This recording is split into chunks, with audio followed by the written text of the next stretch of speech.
Bismillahirrahmanirrahim. Assalamualaikum warahmatullahi wabarakatuh. Selamat datang di channel Kirana, channel kisah Rasul, Nabi, dan peradaban bersama Agus Mu'alif Rohadi. Sesi sebelumnya, tayangan sebelumnya, kita telah sampai pada kisah pada akhirnya Assyria dapat dijatuhkan. Assyria sejak dijatuhkan tidak pernah bangkit lagi. Benteng kota Ninive sudah hancur dan kotanya juga dihancurkan. Jadi kota di mana Nabi Yunus meninggal itu dihancurkan oleh 3 kerajaan, yaitu Kaldea, Persia, dan Midian. Ninive hancur sama sekali sehingga tidak mungkin lagi dikatakan di mana ia pernah berdiri. Tidak ada jejaknya sama sekali. Betul-betul betul-betul negeri Assyria sudah sudah hilang dari kawasan, nantinya akan digantikan oleh kerajaan yang lain. Wilayah Assyria akan direbut oleh kerajaan yang lain. Memang demikian dalam tradisi kuno, ya. Jika terjadi sebuah penaklukan sebuah negeri, selalu dilakukan secara tuntas hingga menghilangkan semua sama sekali suatu kekuasaan imperium. Siapapun yang dianggap mempunyai klaim atas tahta suatu imperium yang telah dikalahkan akan dikejar dan dihabisi, meskipun dia seorang bayi yang masih dalam gendongan, akan dicari sehingga akhirnya tidak ada seorang pun yang mempunyai klaim atas warisan tahta, ya, di wilayah tersebut.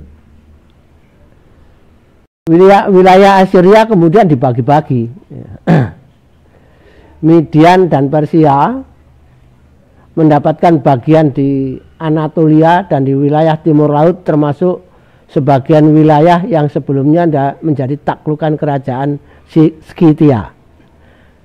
Sedang Ninive dan wilayah Sabit, jadi wilayah Sabit itu wilayah mulai dari utara Irak sampai ke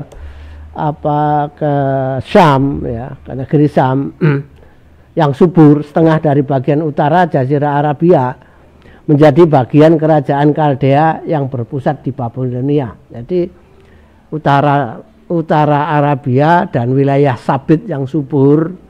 Jadi wilayah Sabit itu Sumeria hingga ke Syam sampai ke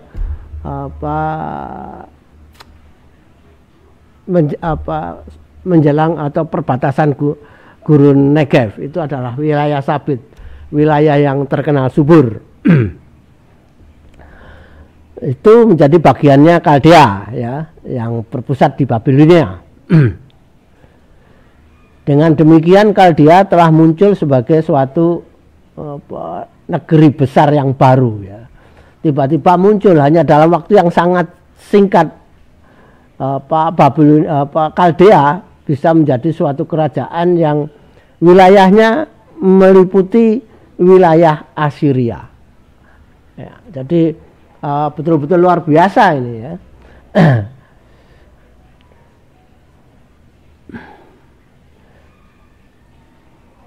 Rajanya yang raja pertamanya adalah Nabopolassar, ya, yang telah istilahnya bermain dengan cerdik, asalnya membantu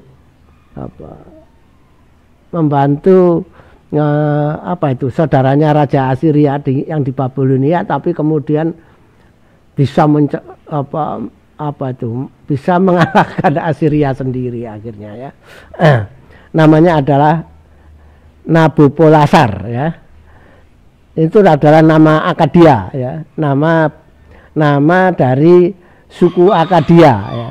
Jadi dengan demikian Kaldea itu adalah suku keturunan sukunya Nabi Ibrahim ya. Nabi Ibrahim itu kan dari Akkadia. Kaldea itu juga dari Akkadia ya. Kaldea itu asal usulnya adalah Akkadia. Nabopolassar sendiri artinya adalah Nabu Apla Usur ya. Nabu dewa Nabu ya. Nabu pelindung pusaka, yang artinya adalah pelindung pusaka. Kerajaan Kaldea ini ya yang kemudian terkenal ya dengan nama Kerajaan Babilonia Baru ya. Jadi Babilonia Baru. Babilonia lama itu zaman apa ini? Zaman Nabi Ibrahim sana ya, zaman Nabi Ibrahim. Kalau yang Nabopolassar ini dikenal dengan Babilonia Baru.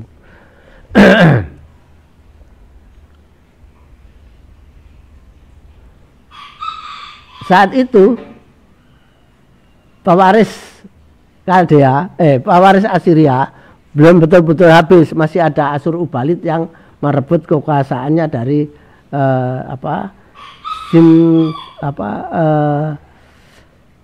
Sin-Sum-Iskun ya, dengan membunuh Sin-Sum-Iskun. Jadi Asyur-Ubalid adalah pewaris Assyria yang baru.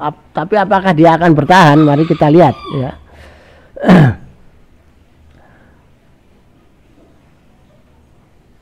Asyur-Ubalid yang berada di Haran ya, dia kemudian kirim utusan dan bersurat ke Mesir kepada Raja Neko II, anak dari Psammetikus ya.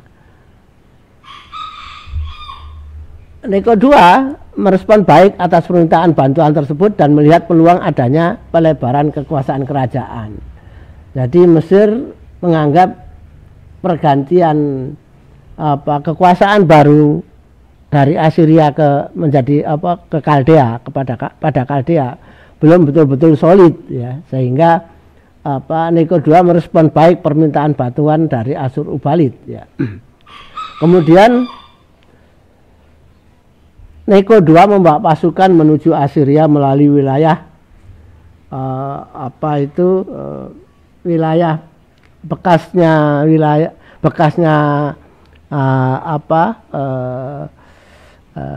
Israel Samaria ya. Jadi melalui Gaza terus ke utara melalui wilayah Israel Samaria ya.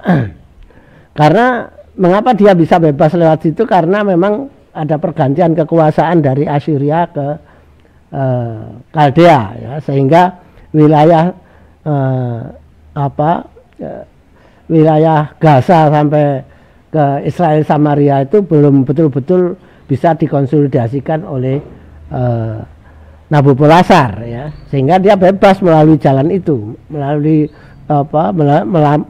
wilayah itu ya. Namun pada saat yang sama Raja Yudea yaitu Yosia ya, tidak ingin Assyria bangkit lagi dan membangun persekutuan dengan Mesir yang bisa membuat dua kerajaan tersebut menjadi persekutuan yang kuat yang menyempit wilayah Yudea. Jadi Yudea ini khawatir kalau Mesir sama Asyur-Ubalid ini berhasil membangun persekutuan dan bisa mengalahkan Kaldea, maka Yudea kesulitan karena dia berada dalam jepitan Mesir maupun Assyria, jika Assyria bisa bangkit melalui persekutuan itu. Yosia tidak ingin itu terjadi ya. Kekuasaan seperti kekuasaan besar muncul lagi di wilayahnya yang bisa menyebut wilayahnya itu, dia tidak ingin terjadi seperti itu ya. Kemudian dengan berani Yosia ini menghadang perjalanan pasukan Mesir ya, menghadang Neko II dan dia berhasil menghadang di Megiddo, ya, di Megiddo. Di Megiddo itu ya sudah tidak terlampau jauh dari Galilea, ya. Kitab 2 Raja-Raja pasal 23 ayat 29 sampai 30 dan kitab 2 Tawarikh pasal 35 ayat 20 sampai 24 mengkisahkan sempat terjadi dialog antara Neko 2 dengan Yosia, yang menunjukkan bahwa Neko 2 merasa heran dengan manuver Yerusalem karena Yerusalem bukan musuhnya. Ya. Tapi Neko 2 tidak mengetahui kekhawatiran Yosia, ya. Namun Yosia tetap pada pendiriannya mencegah gerakan pasukan Mesir ke Assyria. Akhirnya terjadi peperangan antara Mesir dengan Yudea di Megiddo.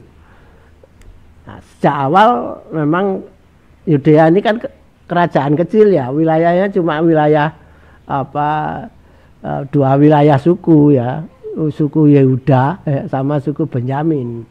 Wilayahnya hanya dua suku itu, tapi sejak awal kan di situ. Jadi dia bukan kerajaan yang betul-betul besar, punya pasukan yang kuat, tidak seperti kerajaan Israel pada masa Nabi Sulaiman. Yudea dapat dikalahkan dengan cepat, dan akhirnya sampai terluka, ya. Terluka, Yosia sendiri sampai terluka dalam peperangan. Ketika dibawa lari pulang ke Yerusalem, Yosia meninggal di perjalanan. Ya, Yudea berkabung atas kematiannya dan Nabi Yeremia. Jadi Yosia ini kan raja Yerusalem yang betul totalitas melaksanakan risalah tauhid, ya. Termasuk peribadatannya dilaksanakan secara keseluruhan sesuai yang tercantum dalam Taurat, ya. Nabi Yeremia sangat sayang dengan Yosia, tapi ya tidak ada ya, akhirnya harus menerima kenyataan bahwa Yosia akhirnya meninggal, ya. Yosia kemudian kedudukan Yosia kemudian diberikan kepada anaknya, yaitu Yoahaz bin Yosia. Nah, namanya berulang-ulang, ya. Yoahaz dan sebagainya itu berulang-ulang. Nah, ini anaknya Yosia ini adalah Yoahaz juga, ya. Yoahaz bin Yosia.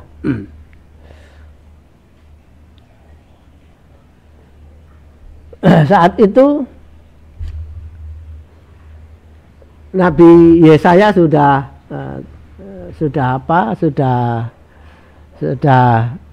tidak ada kisahnya lagi, ya. Mungkin sudah meninggal, tapi tidak dikisahkan bagaimana meninggalnya Nabi Yesaya. Nabi besar juga ini bagi Nabi Yesaya, ini kan nabi yang besar bagi kaum Yahudi, ya. Tapi tidak dikisahkan bagaimana meninggalnya Nabi Yesaya, yang kedudukannya kemudian digantikan oleh Nabi Yeremia.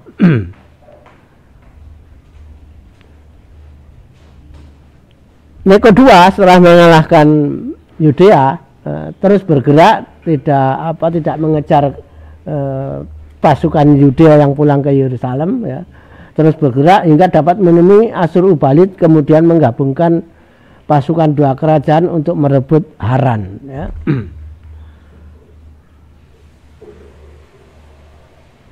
Maka terjadi pertempuran di Haran, ya, antara Kaldea dengan persekutuan Mesir dengan Asyur-Ubalid ini, ya. Dapat dikalahkan oleh Kaldea, ya.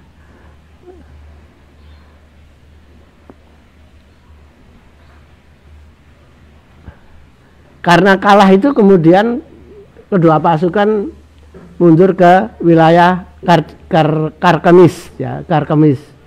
Bahkan bukan hanya mundur, namun Neko 2 juga menarik pulang pasukannya ke Mesir, ya, tetapi terlebih dahulu belok arah menuju Yerusalem.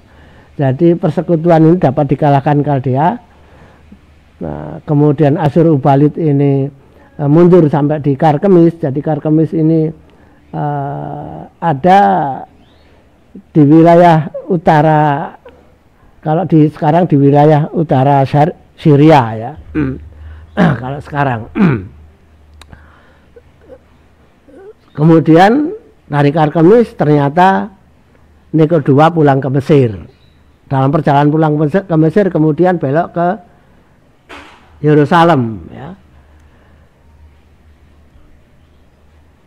Raja Yudia diberikan kepada saudaranya Yosia ya. Jadi saudaranya Yoahas ya. Jadi yaitu Eliakim bin Yosia. Jadi Eliakim ini saudaranya Yoahas bin Yosia.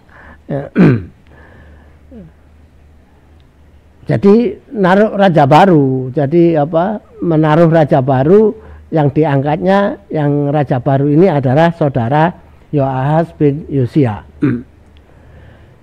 Eliakim ketika menjadi raja kemudian mengubah namanya menjadi Yoyakim. Sedang Yoahas bin Yosia dibawa ke Mesir, dijadikan tanggungan, jadikan tawanan di Mesir ya.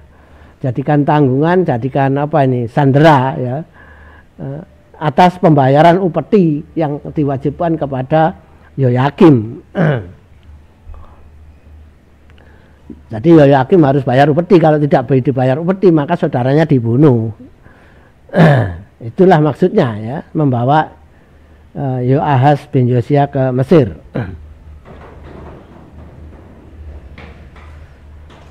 Nabopolassar meskipun sudah tua, namun minatnya untuk betul-betul menghabisi keluarga dinasti Assyria belum habis ya. Kemudian pasukan Kaldea dikirimnya ke Karkemis dengan dipimpin oleh putra mahkota Babilonia. Mendengar berita itu, Niko II dan pasukannya kembali bergerak ke Karkemis lagi ya. Niko II tidak punya pilihan lain untuk ikut berperang di Karkemis ya, karena jika Asyurbanipal dapat ditumbangkan maka Mesir akan menjadi sasaran berikutnya dari serangan Kaldea. Namun ternyata tetap saja kalah. Ya. Gabungan pasukan Mesir dengan pasukannya Asyurbanipal ini tetap dapat dikalahkan pasukan Kaldea. Ya. Pasukan Assyria disapu bersih, betul-betul dihabisi secara total, dan Asyurbanipal dibunuh dalam peperangan. Jadi nggak ada yang tersisa, termasuk pasukannya. Ya, pasukannya lari ke berbagai penjuru. Ya. Sudah tidak bisa dikumpulkan lagi, apalagi Asyurbanipal sudah dapat dibunuh. Selesai, Assyria betul-betul selesai, tuntas. Asyurbanipal adalah orang terakhir yang menjadi penguasa Assyria di pelarian. Ya. Menjadi raja Assyria di pelarian, tapi sudah dapat dibunuh oleh Nabopolassar. Jadi Assyria betul-betul telah lenyap dari peta kekuatan dunia dan digantikan oleh Kaldea pada tahun 605 sebelum Masehi. Jadi peristiwanya tahun 605 sebelum Masehi. Sedang pasukan Mesir mundur dan terus dikejar oleh pasukan Kaldea.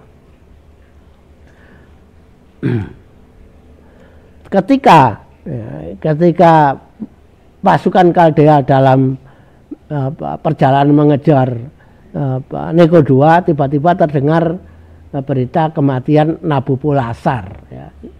Nabopolassar meninggal dalam usia tua. Ya. Putra mahkota harus pulang dulu ke Babilonia untuk mengamankan kekuasaannya, untuk mengamankan kedudukannya sebagai raja pengganti Nabopolassar. Ya. Sampai di Babilonia, kemudian putra mahkota naik tahta dengan menggunakan nama Nabukuduri-Usur. Ya.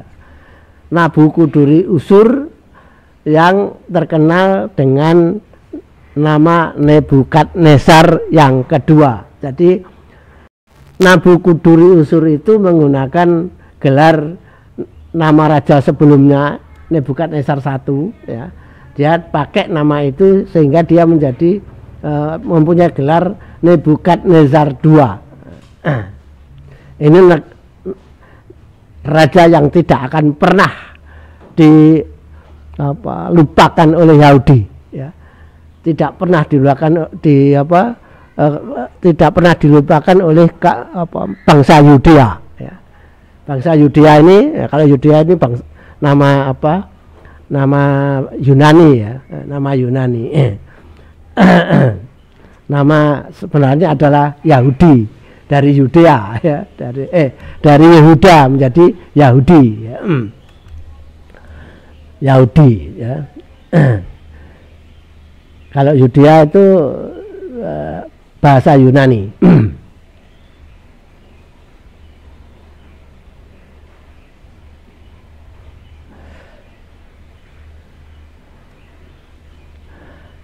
Nebukadnezar II menjadi raja, ternyata punya istri yang anaknya Raja Midian.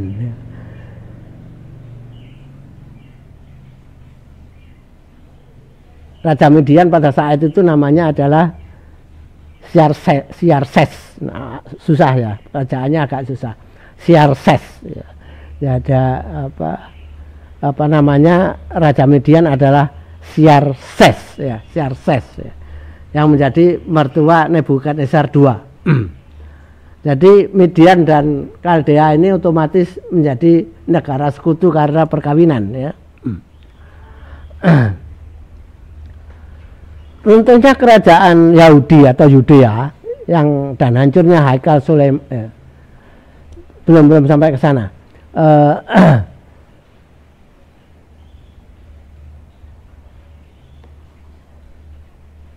Jadi Kaldea punya raja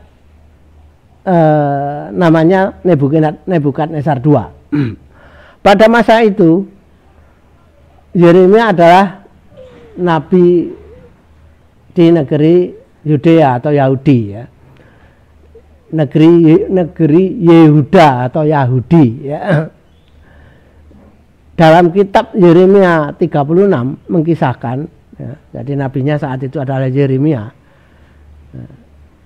Dalam pasal 36 mengkisahkan Nabi Yeremia mendapatkan wahyu yang menyatakan bahwa tidak akan lapang lagi Raja Babilonia akan datang ke Yerusalem dan menaklukkan Yerusalem. Wahyu menunjukkan bahwa azab atau hukuman yang pertama bagi Bani Israel akan digenapi, ya, akan digenapi dengan azab yang akan menimpa negeri Yehuda, ya, negeri Yudea atau Yehuda, ya, atau Yahudi, ya. Nabi Yeremia kemudian memerintahkan penulis wahyu yang diterimanya, ya, wahyu, memerintahkan penulis wahyu, jadi muridnya untuk menuliskan wahyu yang diterimanya, yang muridnya itu bernama Baruch, ya, untuk menuliskan wahyu tersebut dengan tinta dalam gulungan kertas. Jadi pada saat itu sudah ditemukan kertas, ya. Jadi pada masa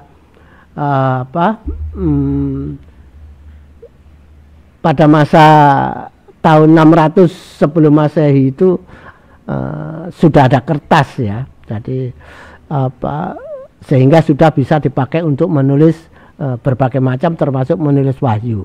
Kertas pada saat itu adalah terbuat dari seperti pohon ilalang, tapi agak bulat, punya batang agak tinggi, agak bulat, ya. Namanya papirus. Jadi perdu-perdu, semak-semak papirus, ya. Jadi kayak tumbuhnya itu kayak pohon ilalang yang terhampar luas, ya, itu pohon papirus, ya.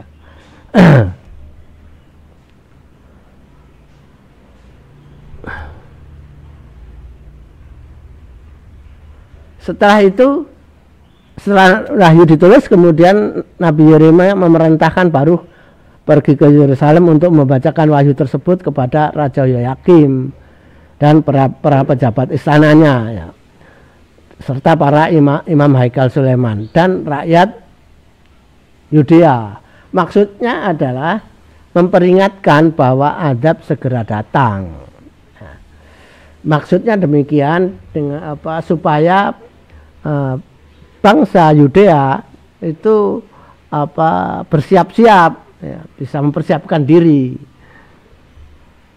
Ketika di Yerusalem baru terlebih dulu menuju Haikal Sulaiman yang kemudian membacakan wahyu tersebut pada para imam dan rakyat Yudea. Jadi sebelum dibacakan kepada Yoyakim, dibacakan dulu kepada para imam dan rakyat Yudea yang ada di Haikal Sulaiman. Setelah pembacaan itu, para imam Haikal Sulaiman meminta Baruch segera pergi dan menyelamatkan diri bersama Nabi Yeremia. Ya. Jadi disuruh pergi menyelamatkan diri, ya. Karena apa? Para imam Haikal Sulaiman ini tidak bisa memperkirakan bagaimana reaksi Yoyakim atas munculnya wahyu tersebut, wahyu yang sebenarnya memperingatkan akan turunnya azab itu, ya. Ya seperti itulah biasanya memang kejadian-kejadian seperti kaum Samud, ya, kaum Ad, ya, terus juga kaum Madyan pada zaman Nabi Saleh. Ketika diberitahu bahwa azab akan turun, bukannya mereka menerima kenyataan dan bertobat, tapi justru marah, kan gitu. Jadi para imam Haikal Sulaiman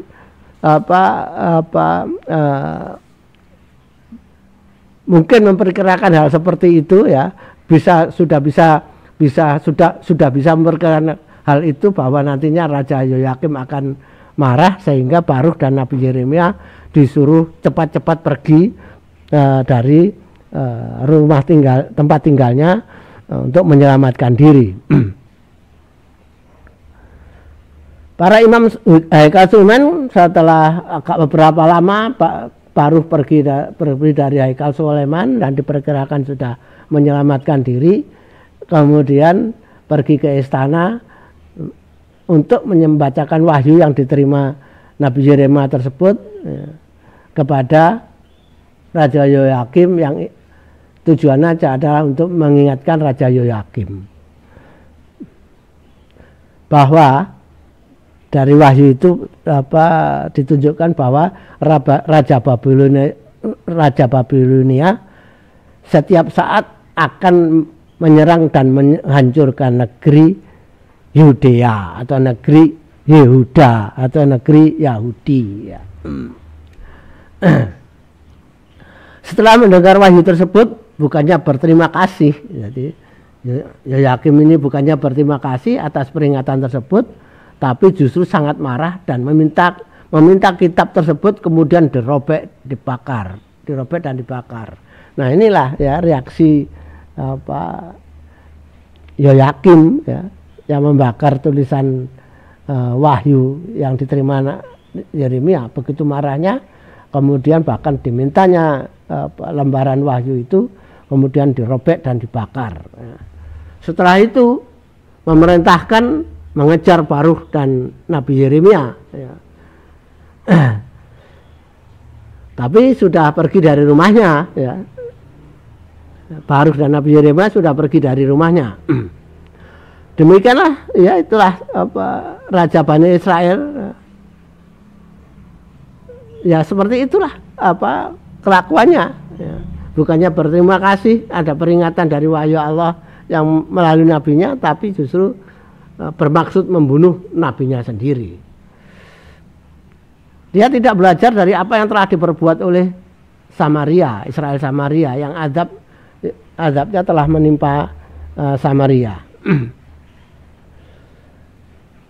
Ya, namun pasukan pembunuhnya tidak dapat menemukan keberadaan dua orang tersebut, ya, atas perbuatan Yoyakim tersebut. Kemudian malah turun wahyu lagi kepada Nabi Yeremia yang menyatakan bahwa Yoyakim dan keturunannya tidak akan dapat duduk di tahta Daud, dan kematiannya akan dicampakkan secara hina. Kutukan yang berat untuk Yoyakim, ya. kutukan yang menunjukkan semakin dekatnya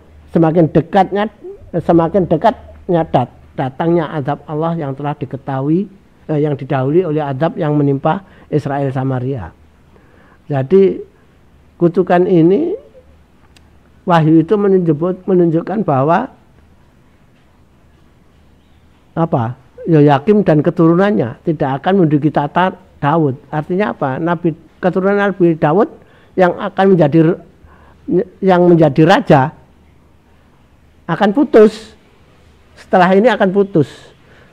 Tidak ada lagi keturunan Nabi Daud yang akan menjadi raja di Israel.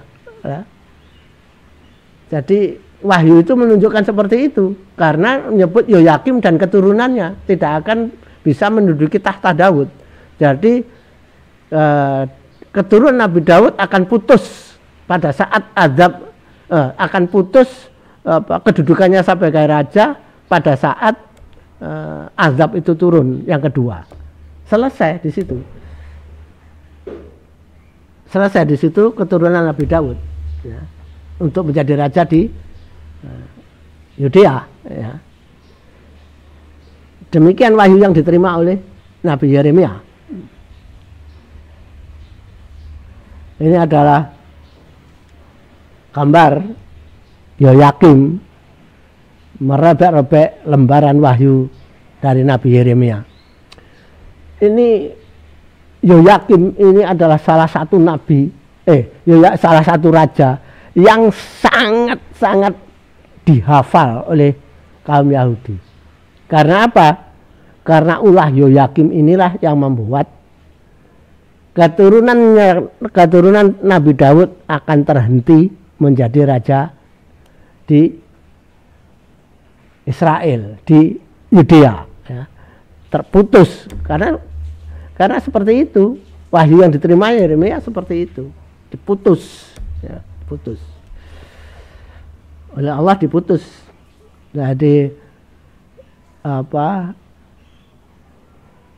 hak, ya, bukan hak, ya, jadi takdir keturunan Nabi Daud untuk menjadi raja Israel sudah berhenti setelah ini, ketika azab yang azab pertama yang menimpa kaum Yahudi, yang akan menimpa kaum Yahudi ini, pada saat itu terputus keturunan Nabi Daud untuk menjadi raja.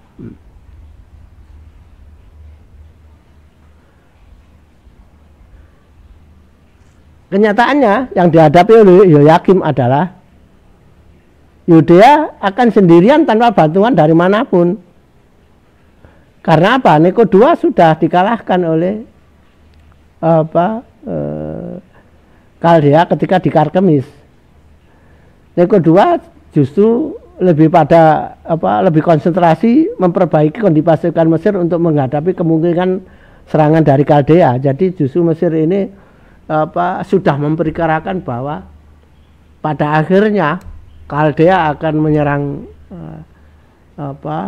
Yudea, ya, akan menyerang Yudea, akan menaklukkan Yudea, kemudian setelah menaklukkan Yudea kemudian menyerang Mesir. Jadi Neko lebih memilih mempersiapkan diri untuk menghadapi Kaldea jika Kaldea meneruskan serangannya ke Mesir.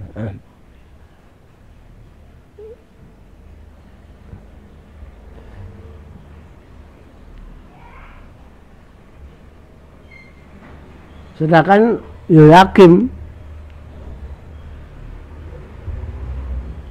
karena marahnya memerintahkan pasukannya untuk mencari Nabi Yeremia dimanapun Nabi Yeremia berada, ya.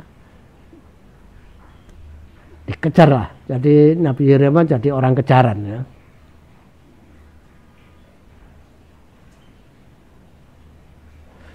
Bukan hanya itu, Yoyakim juga memerintahkan lembaran-lembaran wahyu dari ajaran dari Nabi Yeremia dimusnahkan semua. Jadi lembaran-lembaran wahyu Yeremia yang ada di Haikal Sulaiman diperintahkan untuk dimusnahkan. Jadi sudah sangat berlebihan. Jadi sudah betul-betul berniat untuk bukan hanya membunuh tapi juga menghapus firman Allah yang sampai pada Nabi Yeremia. Jadi sudah melawan Allah. Yoyakim ini melawan Allah, betul-betul mau melawan Allah. Yoyakim ini ya. Karena apa? Ya lembaran wahyu yang diterima Nabi Yeremia diperintahkan untuk dimusnahkan. Ya itulah ya kelakuan Bani Israel ya.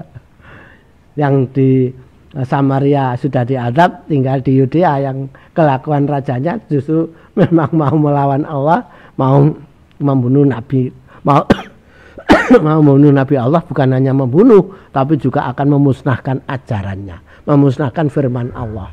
Itulah Yoyakim. Yoyakim itu sangat dikenal ya oleh pemeluk agama Yahudi. Yoyakim juga orang yang sangat dikenal, orang yang sangat dikenal, orang yang dikenal bukan kebaikannya tapi dikenal keburukannya karena apa? Bukan hanya mau membunuh nabinya tapi juga mau memusnahkan ajarannya, mau memusnahkan firman-firman Allah. Pada saat itu Nebukadnezar sebagai menantu Raja Media tidak mengganggu wilayah Media, namun mengarahkan jadi biasanya kalau raja baru itu nafsu untuk menaklukkan itu kan besar ya, tapi Nebukadnezar ini meskipun sudah bersekutu dengan Sekitia tapi juga tidak tidak bernafsu untuk menaklukkan Media ya, tapi justru pasukannya menuju wilayah Mesir. Mungkin dipikir bahwa Media tidak akan menjadi gangguan ya, meskipun sangat dekat ya. Wilayahnya itu kan berbatasan ya dengan Media, tapi karena persekutuannya dengan Sekitia, dia berpikir bahwa Media tidak akan menjadi gangguan, tidak akan berani kalau Nebukadnezar menggerakkan pasukan ke wilayah lain, dia tidak akan dia berpikir bahwa Media tidak akan memanfaatkan berkurangnya sebagian besar kekuatan pasukan yang dia gerakkan ke tempat lain, kemudian Media akan menyerbu Kaldea. Tidak mengkhawatirkan itu karena Sekitia menjadi sekutunya, dan apabila Media menyerang Kaldea bisa diserang kembali oleh Sekitia. Jadi Nebukadnezar tidak mengkhawatirkan hal itu sama sekali ya, sehingga akhirnya pasukan Kaldea digerakkan ke Mesir,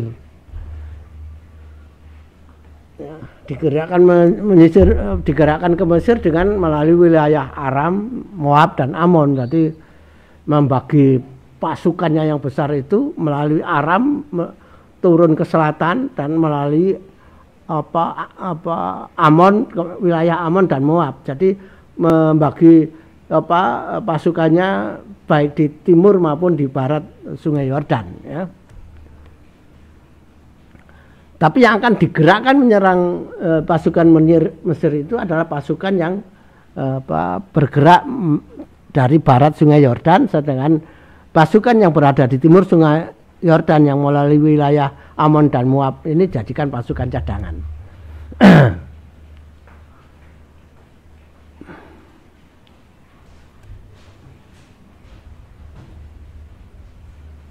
Nah, sebelum sampai ke Mesir pasti melalui wilayah Yudea ya. Karena apa? Wilayah Yudea itu menjadi wilayah yang kalau mau menuju ke Mesir ya, kemudian mau masuk ke wilayah Gurun Negev pasti melalui wilayah Yudea. Jadi mau tidak mau Yudea memang akan diserbu oleh Nebukadnezar lebih dahulu, harus ditaklukkan lebih dahulu. Karena maksud Nebukadnezar ingin melakukan Mesir itu. Jadi langkah pertama adalah menaklukkan Yudea ya. Jadi pasukan Nebukadnezar ini kemudian bergerak menyerang Yerusalem terlebih dahulu. Kitab 2 Raja-Raja 24 menceritakan bahwa tidak sampai terjadi peperangan. tidak sampai terjadi perangan dengan Yudea karena Yoyakim menyerah dan bersedia menjadi upeti pada Kaldea yang tentunya dengan menghentikan upeti pada Mesir ya. Jadi sudah mengetahui bahwa ada wahyu yang akan menghancurkan Yudea ya, tapi tidak senang, marah kepada nabinya, berusaha membunuh nabinya, membakar lembaran-lembaran wahyunya. Tapi kedatangan pasukan Kaldea ini ditanggapi dengan menyerah ya.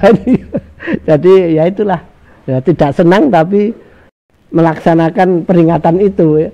Dengan apa? Dengan menyerah tanpa perangan dan membayar upeti ya. Sebelumnya membayar ke Mesir, kemudian serahkan ke Kaldea ya.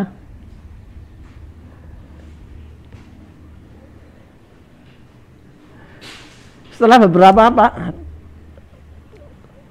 jadi pasukan Nebukadnezar ini kemudian berhenti di Yudea agak lama istirahat ya. Terus kemudian setelah istirahat cukup lama, kekuatannya sudah pulih, kemudian bergerak ke Mesir. Pasukannya Kaldea ini bergerak Mesir. Nah, ketika pasukan ini sudah bergerak menuju Mesir, Yoyakim mengetahui Mesir mempersiapkan diri melawan Kaldea. Kemudian berharap akan terjadi perang antara segera terjadi perang yang besar antara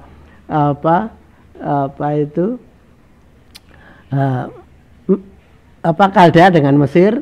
Pada saat pasukan Kaldea sudah keluar dari Yerusalem, justru Yoyakim mempersiapkan pasukannya untuk maksudnya untuk membokong ya, untuk menyerang dari belakang.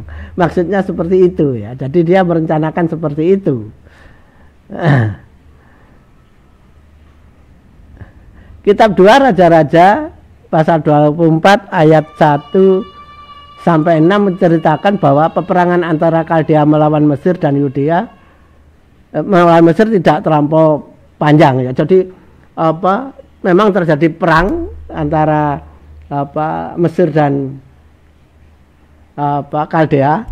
Ketika di tengah-tengah peperangan itu Yoyakim menyerah.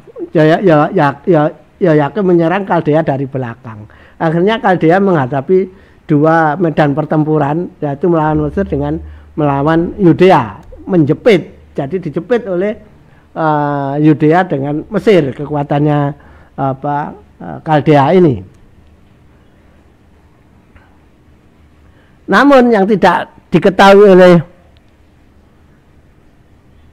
Yoyakim adalah ada pasukan cadangan di timur Sungai Yordan. Nah ini, jadi kan tadi Kaldea Nebukadnezar ini kan sudah membagi pasukannya di timur dan di barat Sungai Yordan. Yang di timur jadi cadangan, yang di barat ini untuk bergerak ke Mesir. Jadi ketika Yoyakim yang asalnya tidak melawan, tapi kemudian ketika terjadi peperangan antara Mesir dengan Kaldea, Yoyakim kemudian menyerang dari Kaldea dari belakang, menjepit Kaldea maksudnya. Tapi yang tidak diketahui bahwa ada pasukan cadangan di timur Sungai Yordan. Maka pasukan cadangan di timur Sungai Yordan ini kemudian digerakkan oleh Nebukadnezar menyerang Yoyakim ya. Jadi gagal rencananya Yoyakim ini ya. Tidak membutuhkan waktu lama, akhirnya baik Yudea maupun Mesir dapat dikalahkan oleh Kaldea ya. Malah Nebukadnezar kemudian menduduki sebagian wilayah Mesir di timur Sungai Nil ya, di timur Sungai Nil. Jadi di seberang tepi Sungai Nil yang bagian timur itu dikuasai oleh pasukan Kaldea.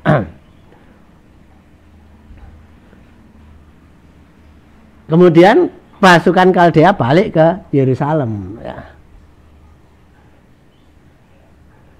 Sedangkan pasukan Mesir setelah wilayah Kaldea pulang, meskipun ada pasukan ditempatkan di sisi timur Sungai Nil ya, Delta Nil, di wilayah pasukan Kaldea ada ditempatkan di situ. Namun namun perperangan terhenti dan mengakibatkan akhirnya Yoyakim ya sendirian sekarang menghadapi Kaldea, karena Neko II sudah tidak berniat untuk berperang lagi. Bahkan Neko II kemudian membuat proyek raksasa di negerinya untuk mempersiapkan negerinya menjadi kekuatan besar lagi ya. Jadi Neko II akan membangun angkatan laut yang besar. Jadi selama ini melalui darat Mesir tidak berhasil, kemudian akan Neko II ini mempersiapkan membangun angkatan laut yang besar di delta Sungai Nil ya, di Laut Mediterania. Sibuk oleh proyek itu Neko II, dan akhirnya sementara Mesir tidak ada lagi percaturan di kawasan ya, karena sedang sibuk dengan proyeknya itu, membangun membangun basis militer ya, membangun basis militer di delta Sungai Nil ya. Yoyakim sekarang harus menerima kenyataan bahwa dia sendirian ya, harus menghadapi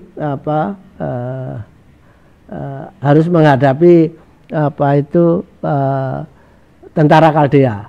Namun belum sampai tentara Kaldea menyerang Yudea, ternyata Yoyakim meninggal. Jadi dia tidak sempat merasakan bagaimana azab Allah itu jatuh kepada negerinya ya. Jadi Yoyakim terlebih dahulu meninggal, kemudian digantikan oleh anaknya, yaitu Yoyakin ya. Namanya adalah Yoyakin. Jadi kalau tadi bapaknya namanya berakhiran M, ini anaknya berakhiran N, Yoyakin ya. Jadi Yoyakin bin Yoyakim. Jadi namanya seperti itu. Masih belasan tahun umurnya ya. Kitab 2 Raja-Raja pasal 24 pasal 10 sampai 17 menyebutkan beberapa tahun kemudian Nebukadnezar ya tidak lama ya, kemudian pasukan Kaldea yang sudah sempat beristirahat lama kemudian bergerak lagi ke Yerusalem ya. Yoyakin masih menjadi raja dalam waktu 3 bulan ya, jadi baru menjadi raja 3 bulan ketika pasukan Nebukadnezar datang untuk memerangi Yerusalem akibat perbuatan ayahnya yang menyerang Nebukadnezar dari belakang itu ya. Yerusalem dikepung ya,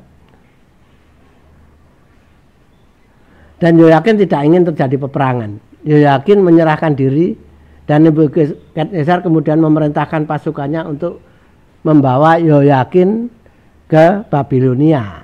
Jadi menyerah Yoyakin ini, kemudian tidak sampai terjadi peperangan, kemudian Yoyakin dibawa ke Babilonia. Harta istana Yerusalem dan Haikal Sulaiman, emasnya sangat banyak itu, diangkut ke Babilonia. Nah inilah yang yang pernah diingatkan ya kepada saat itu raja Yudea itu Hizkia ya. Hizkia yang ketika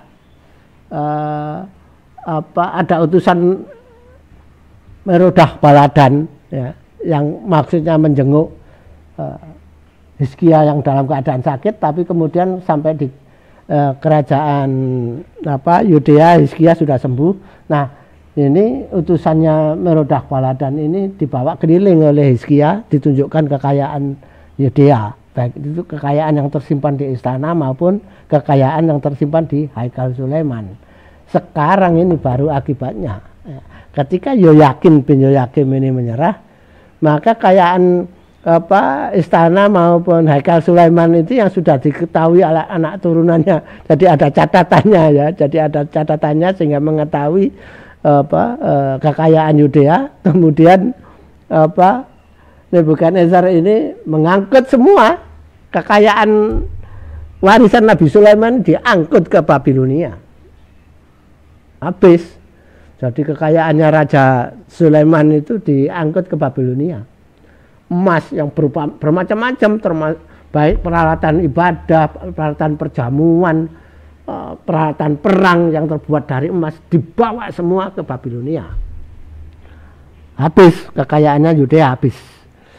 Betul-betul menjadi negeri yang miskin sekali, betul-betul negeri yang terpuruk sekali Yudea. Ya. Karena apa? Semua kekayaannya, semua asetnya itu dibawa ya. Yang berupa emas, perak itu dibawa semua ke Babilonia. Karena ada catatannya ketika masih pada masa Raja Hizkia yang menunjukkan kekayaan itu. Nah ini akibatnya. Ketika kemudian Yoyakin menyerah pada Kaldea, semua harta kekayaan Yerusalem, baik yang dari istana maupun Haikal Sulaiman, diangkut semua ke Babilonia. Sedang Nebukadnezar sendiri ya, tidak ingin Yoyakin jadi raja. Ya. Yoyakin bin Yoyakim ini diganti oleh saudaranya Yoyakim, ya. Yaitu Matanya bin Yosia. Matanya bin Yosia atau Matania. Jadi Yoyakin ini ganti oleh Matania ya, supaya nggak keliru nyebut lebih baik ambil nama yang Matania ini ya, Matania. Jadi saudara Yoyakim bernama Matania ini yang diangkat menjadi raja taklukan di Yudea oleh Nebukadnezar II ya.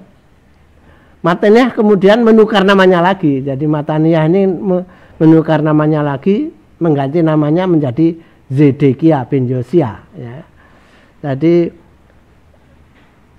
ini adalah orang ketiga anaknya Yosia ya. Ada anaknya ketiga Yosia yang menjadi raja di Yerusalem, tapi ketika Zedekia menjadi raja ini sudah menjadi raja taklukan dari Kaldea.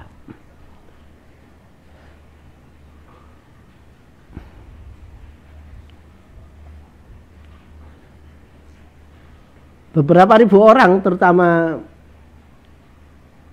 yang pekerjaannya sebagai pengelola besi, tentara, komandan pasukan, dan pejabat istana dibawa dan diperbudak untuk dipekerjakan membangun kota Babilonia. Jadi orang-orang pinternya dibawa Nebukadnezar ke Babilonia untuk dipekerjakan di Babilonia, diperbudak di Babilonia. Tapi azab belum turun ya, azab ini belum turun. Karena apa? Masih ada diangkat raja oleh diangkat raja oleh Nebukadnezar II, yaitu Matania yang kemudian mengganti namanya menjadi Zedekia. Ya. Ini adalah gambar pengangkatan Zedekia sebagai raja, ya. Menggantikan Yoyakin. Ya. Menggantikan Yoyakin jadikan tawanan dibawa ke Babilonia.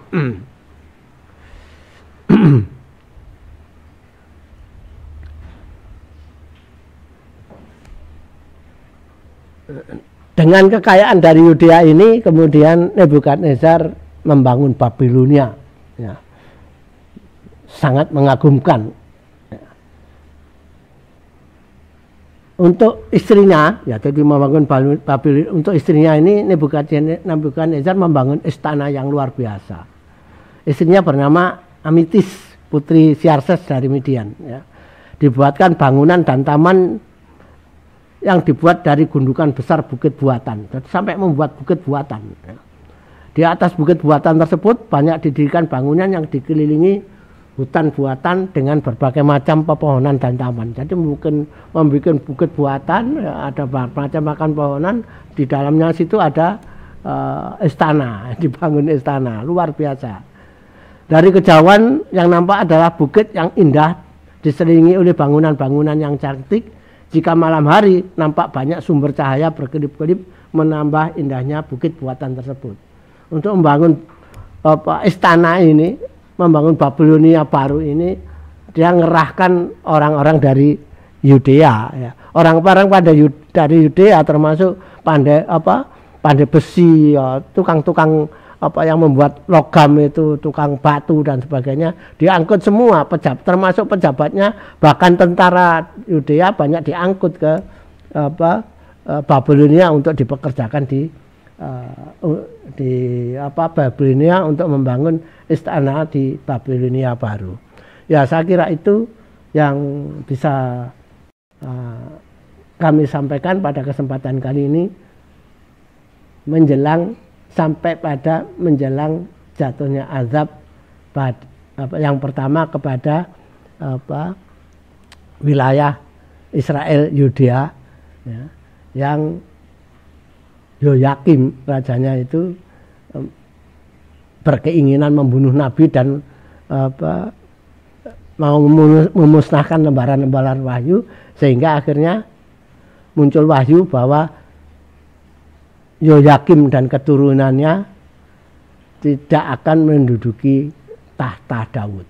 Jadi tinggal nunggu waktunya azab datang, dan saat sekarang ini kita sudah sampai pada anak ketiga dari Yoyakim, yaitu Zedekia, menjadi raja Yudea. Saya kira itu yang bisa saya sampaikan pada kesempatan kali ini. Mudah-mudahan bermanfaat. Billahi taufiq wal hidayah. Assalamualaikum warahmatullahi wabarakatuh.